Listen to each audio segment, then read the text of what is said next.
સુરતના ઉત્તરાયણ પોલીસ મથકમાં અંકલેશ્વરના માધવ પ્રિયદાસ સ્વામી સહિત 3 સામે કરોડોની ઠગાઈની ફરિયાદ નોંધવામાં આવી છે। સુરત શહેરમાં વધુ એક સ્વામી વિરુદ્ધ ફરિયાદ નોંધાઈ છે। સુરતના ઉત્તરાયણ પોલીસ મથકમાં અંકલેશ્વરના માધવ પ્રિયદાસ સ્વામી અને તેમના ભાઈ સહિત 3 સામે ફરિયાદ નોંધાઈ છે। ફરિયાદમાં વેપારીએ જણાવ્યું હતું કે સ્વામી અને તેમના મળતિયા મારફતે પઠાણી ઉઘરાણી કરવામાં આવતી હતી। લેબગ્રૂમ મશીનનો સોદો રદ કરી સ્વામી અને બિલ્ડર ભાઈએ વેપારી પાસેથી 1.97 કરોડ પડવાયા હતા। હાલ તો ઉત્તરાયણ પોલીસે સ્વામીના ભાઈ ગિરીશભાઈ ભાલાણાની ધરપકડ કરી છે, જ્યારે વિક્રમ ભરવાડ દ્વારા ઉઘરાણી શરૂ રાખી કહ્યું હતું કે 63 લાખની એન્ટ્રી વસૂલવાની બાકી છે।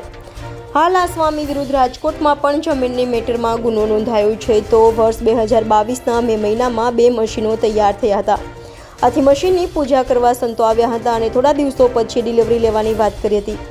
હાલ તો ઉત્તરાયણ પોલીસે આ મામલે વધુ તપાસ હાથ ધરી છે।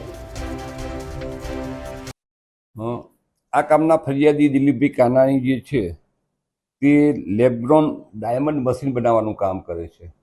આ કામના જે 2 આરોપી જે છે એ ગિરીશભાઈ અને માધવ પ્રિયદાસ સ્વામી એ બંને આ કામના ફરિયાદીને ત્યાં એમની ફેક્ટરી ત્યાં ઉપર મળેલા અને એમને ત્યાં 5 મશીન એમને ખરીદ કરવા છે એ પ્રમાણે વાત કરીને સોદો નક્કી કરેલો અને એ પછી એમાંથી એમને 3 મશીનનો સોદો રદ કરાવેલો અને એ પછી એ બાકીના 2 મશીનનો પણ સોદો રદ કરાવેલો અને એમને જે એના 1,90,00,000 રૂપિયા આપેલા હતા એ બદલીમાં એમને એમની પાસેથી વધારાના 1,97,50,000 રૂપિયા એમને વધારે લીધા અને એમાં જે વિક્રમ ભરવાડ કરીને જે છે એને આ કામના ફરિયાદીને એવું કહ્યું એમ કે ભાઈ તમે અમને સમયસર અમારા પૈસા પાછા નથી આપ્યા એમ, જેથી અમને નુકસાન ગયું છે અને અમે અમારા આ જે કંઈ છે એ તમારા આટલા ઉપરના પૈસા આપવા પડશે એમ કરી અને વધારાના 1,97,50,000 રૂપિયા લઈ જવા છતાં આ કામના જે ફરિયાદી અને સાહેદો જે છે એમને અવારનવાર